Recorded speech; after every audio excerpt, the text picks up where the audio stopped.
Hello and welcome back to lesson 2 of the Flat Earth Genius. I'm the Flat Earth Genius and this is old Globy here. He's our guest again. He's going to help us out, explain some things for us. What I'd like to do tonight is talk a little bit about the International Space Station and its relation to this Earth, if the Earth is round. Just so you know, it's the 4th of July right now, and it's near 9 o'clock, so the fireworks are fixing to start out there, so you'll hear them. Okay, I'll put up a picture on the screen so you'll be able to tell and see what I'm looking at on my screen. But I've got a picture of the Earth here, taken from the space station, and you can actually see the space station parts of it. There's the panels there, and this thing here, whatever all this nonsense is. And according to this picture, as you can see, you know, the curve of the Earth is there. And if you were to take that ball and bring it out into my living room like this one is, this space station appears to be maybe a foot or so away from the surface of that ball. If that ball was that size right there, this space station looks like it's, you know, maybe about this far off. You tell me, what do you think? A foot or so? Who knows? 10 inches, a foot, could be more from this perspective. It's a two-dimensional picture, so I don't know. But the point is this is what I want to talk about, because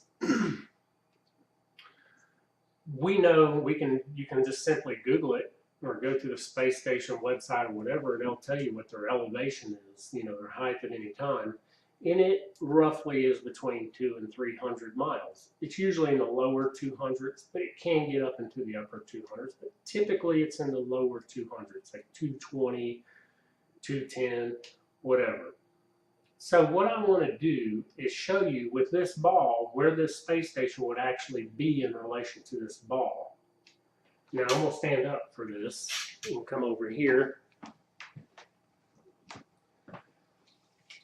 Now, according to this picture right here, you know, old space station. Now, this ball is smaller than the one I see on the screen, so it would be closer to this ball than it would that. The bigger the ball, the higher up it gets. But, you know, according to this picture, this thing looks like it's about this high off the surface.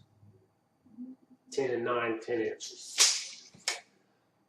So this ball right here is 28 inches wide in diameter. 28. So you take 8,000 miles, the diameter of the Earth, divide it by 24, right? That tells you per inch how many miles each inch of this is.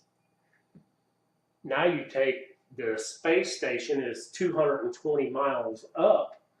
So you take 220 and divide it by how much each one of these inches is.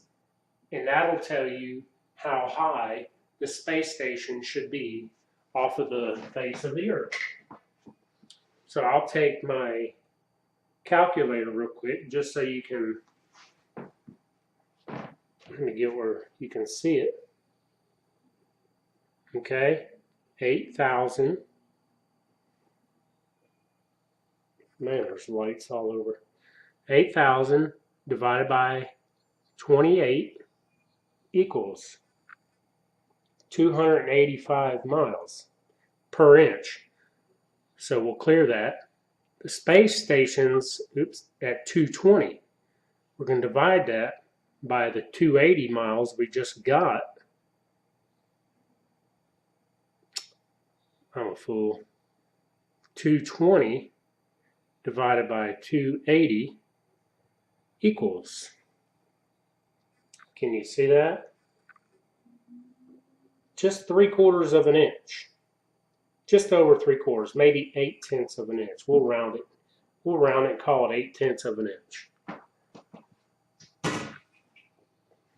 So at 220 miles on this globe, the space station would be 8/10 of an inch up.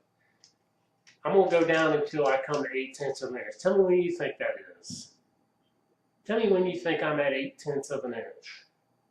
Am I there now? How about now? That's it, right there. That's 8/10 of an inch. You like it? 8/10 of an inch. Can you see it? That's how high that space station. We're talking about this point right there. That's like this high off that ball. That's how high the space station is. But yet, look at this picture. That thing ain't, according to this ball, you may be 2 inches above. But look at it. This thing's like this far off the surface. I'm going to try to do something, and maybe you'll be able to see it. I apologize for not having all the proper equipment, but what are you going to do, right? Sue me. If you notice on my camera, my phone, the camera is right there. And that's actually to the center, if I measure it. It's literally 3/4 of an inch. Who knew, right? So from the bottom of my phone to this camera, the light's above the camera. See the camera there? That's 3/4 of an inch. So literally, it's exactly what the space station should be off the Earth, which works out perfect. Because I'm going to put this on the Earth so you can see the Earth. You see the Earth? That line is the horizon of this ball. Now I've got it kind of angled. Let me get it about straight. Where you see it right there, I know there's lights. It's the TV that you're seeing. Let me turn it till I get the TV out of it. Okay, there we go. So there we go. Well, now watch this. I'm a rocket ship. You see that Earth I'm seeing? Now watch this. I'm going to take off. What do you think is going to happen? Where'd the Earth go? Did you see that? Did you see the Earth just disappear? Why? I took off. Now I'm just if this is, where the space station's at, I see a little bit. And of course, I'm not dead up on the center. I'm there. It's really not that much. And I take off. I've only doubled my height now, and it's disappearing. Maybe tripled my height, and it's gone. Maybe I'm at 600 miles now, and the Earth is gone out of sight. Now, these cameras see exactly what we see. They have the same perspective that we do. Now, I can't show you. Maybe I'll make a video of this and put it on here or something, but I also took I've got hardwood floor here in this room, and I took the camera on one end, did the same thing, and just raised it up. And guess what happened? The floor, the horizon of the floor, just kept going up with the phone. As I raised it up, so did the horizon, except it was farther away down the floor, until it finally got over to the baseboard over there. And that was its limiting factor. Once I got it high enough, which was, like this high, it finally caught up with the baseboard way over there. And so I just started seeing the wall at that point. But up until, I reached that limit, the floor just rose, the horizon of the floor just kept right in the middle of that camera. Exactly what we see in real life. Whether we're on with our eyeball laying dead on the ground, or we're standing up 6 feet in the air, or we're 200,000 feet up in a weather balloon. We always see that horizon right here at eye level. So I wanted to show you that because we're being duped. This is obvious. This space station is not, even if this was a real space station, let's just say it's real. This thing exists up there above the Earth, right? Well, look at this.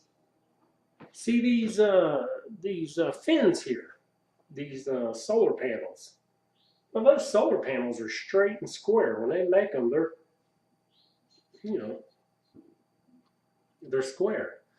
But look at the picture, they're all curved. Isn't that neat, how they're curved? That's because this is a fisheye lens. That horizon is actually flat as a pancake back there. That's just a fisheye lens doing this. And it's curving the panels too. You know it's a fisheye because the panels are curved. This is plain as day. This space station is not way up here off the Earth getting. Now, if it was up here, if the space station was up here, from here the perspective would be, from here I can see this part and this part from right here. It's kind of like the higher I go, it doesn't change much. I'm seeing about right here, from here. I come down, it slowly works its way in. But from one edge,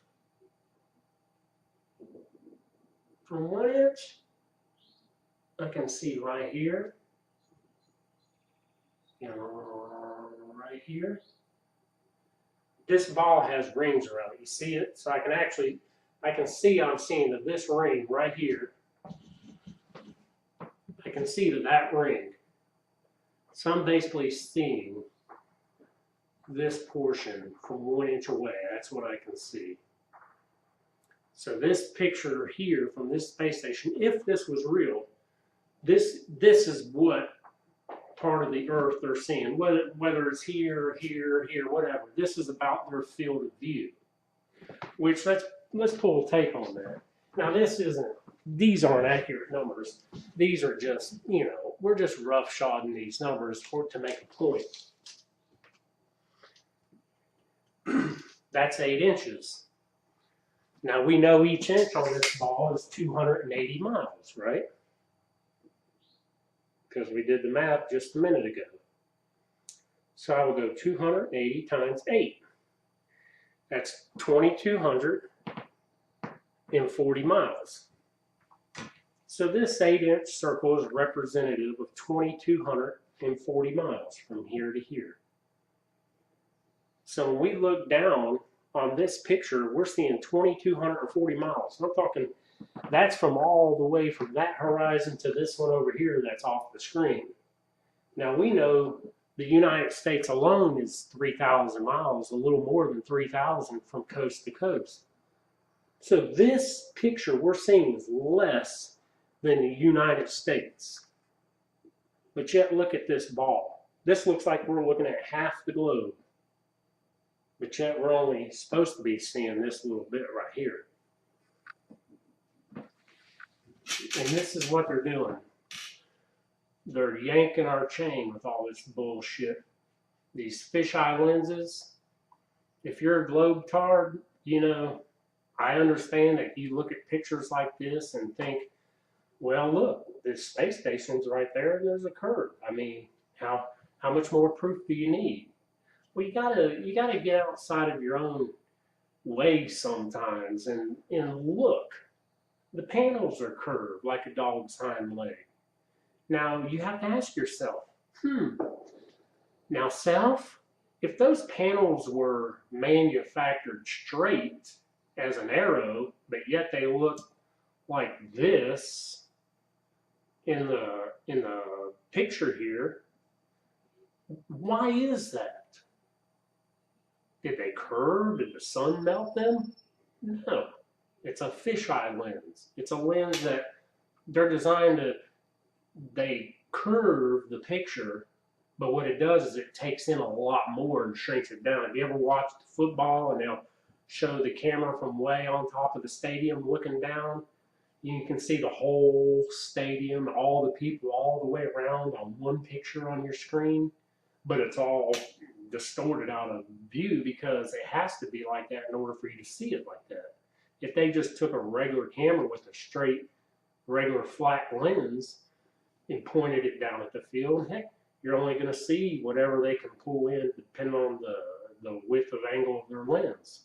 It may only be 30 or 40 yards or just a portion of the field. But with that fisheye lens, they can show you the entire friggin' arena with everybody and everybody on the field. But damn, it looks like this. It's all weirdy. I know you've seen them. And this is exactly what's going on right here. So I just want to put this out so you have a visual, okay, of exactly how far our space station that we say exists is off the surface of this Earth. 3/4 of an inch, that's it. 400 miles. Yeah, it was 400 miles. The space shuttle went up supposedly 400 miles. Well, that's not just a little bit higher than this in perspective. That's like here. That's the highest we've ever been off the face of this Earth, right here. Ever. Maybe an inch and maybe just a little over an inch off of this tall in perspective. That's the highest we've ever been, guys, off of the face of this Earth. And they're sending back pictures of the whole planet from the space station, like the whole half of the globe, a round circle. Ain't happening, bros. Sorry. This is complete bullshit right here. This fisheye is shit. If you can't see this, man, then what are we talking about? If you can't admit that they're using fisheye lenses from up here and half the shit they do, and all you got to do is pull up videos, live videos of the space station when they're outside doing their shit. You'll watch the Earth do this right in front of your eyes. Look at that. The Earth is morphing right in front of us. As the camera pans up and down, it changes the fisheye, you know, because it's a curved lens. So every time that camera moves a little bit, you're getting fluctuations in the fisheye. And now things in the dead center of the screen are going to be your truest to form. So if you look dead in the center of this picture, you're going to be kind of getting an accurate representation of what they're looking at. But now come up here to where this shit does this and starts the curve. Just ain't happening, guys. Sorry. So I wanted to put that out. I also want to add this to this video. And this is an idea, another idea I have for an experiment that I think we can do that may really be a good one. Now, I've not heard anybody do this before. Now, there's someone right here in Western North Carolina. You can Google the video. I'll put a link to it if I can find it again in the bottom of this. This couple right here in Western North Carolina where I live, you know, we're in the mountains here. They're not the highest mountains on Earth, but they're decent. They get up to 6,000 feet, a little higher. Well, this person, what they did is they found 3 mountain peaks. Let's say, I get backwards when I'm looking. Here, here, and here. 3 mountain peaks that are in a dead line, but separated by many miles. Now, of course, on this, it'd probably be just a fuzz. But the mountains they chose were in the Asheville area. And I think the farthest one was like 40, 50 miles away, something like that. So there was like 40 to 50 miles between the 3 mountains. So you have a mountain here, a mountain here. The second mountain was only like a short distance away, maybe 6 or 8 miles. And then the third mountain was way over here, another 40 miles away. And what they did is they went and checked the elevations of these mountaintops. They had to find just the right scenario where you had 3 mountains that were about the same height in a line of sight from each other with nothing else in the way, no other higher mountain peaks or something to get in the way. So we ended up finding something about, what was about 5,000 feet up. Well, the first mountain was actually taller than 5,000 feet, but it doesn't matter. You just use your altimeter, go up to 5,000 feet. And what he did is he then took his camera, his Nikon, and shone it from that range to that range to that range, right? And they're all at 5,000 feet in elevation. Now on a curved Earth, you have one mountain here, the second mountain is going to be up here, and then the third mountain is going to be down here because you've got a curve, right? So if this is all 5,000 feet and you've got a curve, let's look at it this way. The middle mountain is the highest. This is lower and this is lower. So if I'm standing here looking across to the farthest mountain, this middle mountain is going to be way up, and this one's going to go down, right? Well, hell, they had a straight line of sight. I mean, it didn't fluctuate at all. It was literally to the foot. Now watch the videos on there. I mean, he goes into good detail. And he does his science. He does his homework. He takes his time and makes sure the heights are right. And he investigates and he does clearing and trees. He actually climbs a tree to get to the proper height and sets up a stand in a tree and all for his cameras to be steady. You know, so the guy did the work. I want to take that idea and take it one step further.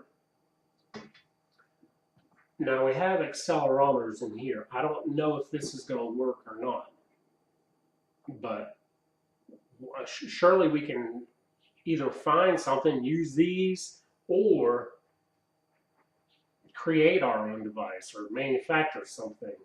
You know, somebody who's in the engineering of things can figure this out a lot better than I can. Why don't we do the same idea as 3 mountains, except use 3 devices that are paired to each other? So the 0 on the X, Y, and Z axis is in relation to these other 2 phones. These are synced together, or these 3 measuring devices that have, you know, a gyro or whatever's in it to function, an accelerometer or whatever. Now, I can take these 3 phones and lift them up here or put them down here, and they're going to say 0 no matter what, because they're all in line. If I take one phone and move it, it's going to register that this phone is now -1, -2, -3, whatever, or a +1, +2, in relation to the other 2 phones. And it'll give a reading for each phone in a graph, so it can chart exactly where each phone is in space in relation to each other, you know, on a straight line. Having nothing to do with gravity or anything, totally independent, just in space. You understand what I'm saying? So we should be able, anywhere on this planet, as long as we're at the same elevation, we have to use an altimeter, and there goes the fireworks, I hear them now. We have to use an altimeter to make sure we're at precisely the exact same level above sea level. This might work good on a beach, because on a beach, you know you're at sea level if you're standing at the water. Well, let's just go find a coast somewhere, like in Florida or something that has a long stretch that's straight, and get as far as we can, 30, 40, 50 miles, whatever we can do, and see what happens, right? Because if this Earth is curved, and we line these 3 phones up, these 3 devices, to be in relation to one another, then if anyone has a slight movement out of its plane with this other phone and that other phone, it'll be recognized and we can get that data. And surely if the Earth is curved, we should be able to see that, because, you know, one phone's going to be here, one's here, and one's here. So there's going to be a curve that these phones or these devices, I think we could probably use this. We might just need to create an app developer who knows how to tweak the accelerometer settings on these phones. You know, this might be a good project for you. Figure out how to get 3 phones to sync up. I don't know if it's going to be through Wi-Fi or through the cellular. I mean, as long as we're in a 4G signal, we got signal, they should be able to communicate with one another, right? So we just have to go somewhere we got a good signal, and somebody can create an app that will sync devices together. So if you have an iPhone and I have an Android, somebody else has an Android, we can all download this app. Hell, across this great planet of ours, all of us flat earthers can do this from all over at the exact same time, all over the Earth or the US, wherever. But if we all can sync our phones together, then we should be able to turn this. Maybe we have to have them all 3 next to each other so we can prove, so they can be calibrated to the same 0 point. Like I lay all 3 phones out, hit zero and zero them out. Boom, now they're all synced together. I lift one up and it shows it. Not because it's left the ground, but because it's left relationship to the other phones. I should be able to, if I set it on a tray and pick it up and lower it down, the zero should stay zero. You understand what I'm saying? But I pick one phone up and it changes or moves the phone. So this is an experiment idea that I think if we could get it worked out, which I think it should be pretty easy to do, just someone who has the knowledge of how to do it. Man, I don't think that can be denied. I think it's going to prove very clearly what we're looking for is this curve, which, you know, when it comes to a globe Earth versus the flat Earth, at the end of the day, we're discussing this curve, okay? We're not discussing the sun, the moon, the stars, Antarctica, the aliens, the black hole sun, you know, She-Hole, the dome, the firmament, you know, any of that. Those are all other topics that we will definitely work through. But right now, we have to scientifically work through the curved part or the flat part. And that's what we need to do. So that's my idea. Tell me what you think, guys. Put your comments down in the comments section. If you have the ability to program a phone or design an app that will do what I'm talking about, do it, you know, let me know, or just get it done, you know, and upload a video of your results, because I think this is going to be the one. I think this could be a great proof that we're looking for. It's either going to prove it or disprove it, right? And either way, we shouldn't care. If we're all about the science, then we just want to know the truth. We don't care if it's a ball. If the Earth is a ball, that's fine. Hell, I don't mind living on a ball. But I just don't want to be deceived for the rest of my life and lied to. So I want to know the truth, and so do you, I'm pretty sure. Well, this is just a short video tonight. I'm going to upload it. Hope you've enjoyed my first lesson. And I know it's getting views, not too many. I wish Flat Earth Asshole and ODD and Jeranism and other ones would watch it and comment and kind of, you know, give me some shout outs or whatever. Let me know, you know, if I'm doing good or bad. You know, I'm open for criticisms and advice. You know, I'm nobody here. I'm just new to this whole thing, and I'm trying to figure it out like we all are. And I'm just throwing in my 2 cents.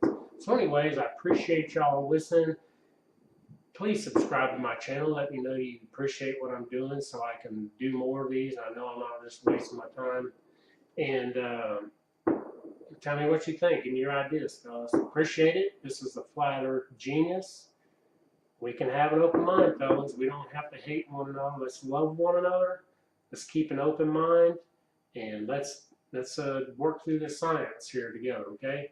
Well, y'all take care. Have a good 4th of July. God bless America.